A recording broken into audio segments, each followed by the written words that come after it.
For organizations just starting their carbon management journey, how should they determine what approach to take or what platform best suits their needs? How do they make that determination? So I think there's one kind of clarifying, what is your primary objective, right? Are we looking to, are we looking to comply with, a broader kind of ESG framework and certain standards?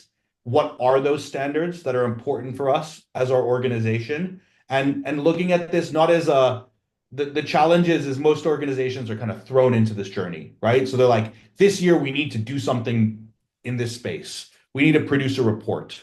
And I'm being thrown different frameworks or different standards, saying, well, I need to meet this standard and this standard. But you also need to kind of be looking and saying, well, what's coming in year two and year three and year four and year five, right? If you're in the UAE as an example, or in Indonesia where we operate, the regulations are coming.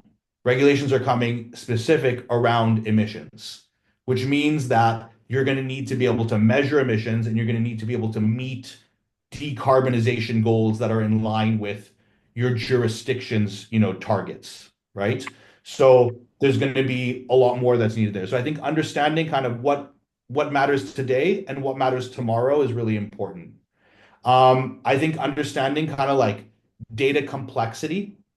So, and this can be hard, right? Because like we've already kind of agreed that, let's say, the concept of measuring emissions is foreign to most organizations, right? The data that you require to measure that emissions is not something that you're used to using to do your financial accounting.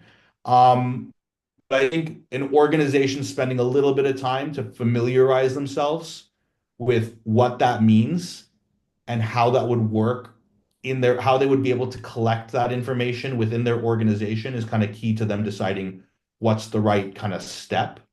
And then I think like another element is them looking at like where do they want to invest?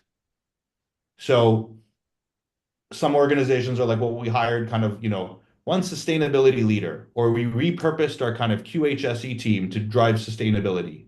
And then a challenge in that for organizations is like, well, that one resource or those two resources aren't going to be able to do everything you need. So are we going to invest in external consulting support? Are we going to scale an in-house carbon emissions team? Are we going to invest in talent within our organization? Or are we going to invest in tech to supplement or complement that talent, right?